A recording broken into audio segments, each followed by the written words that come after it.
there's an observation that some of the technologies we speak of related to the industrial gas industry are perhaps not new as such, but are still to be fully applied. What would we say to that? And secondly, do we see anything brand new? Do we see anything really visionary come into the industry in the next, I don't know, 5 to 10 years? Perhaps we could start with you, Richard, and work our way around. Yeah, certainly. Once again, I think it's a good question as well. I kind of understand what they mean by it's not necessarily new.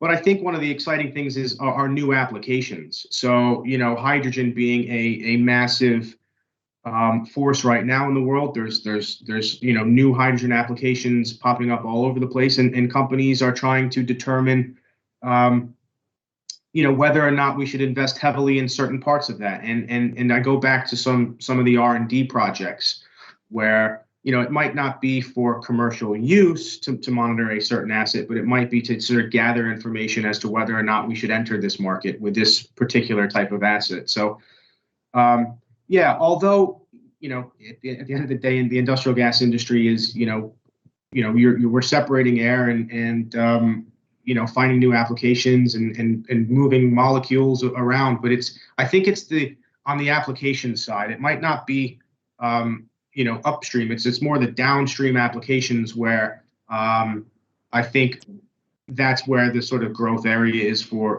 monitoring some of these things. So I kind of understand it from that perspective.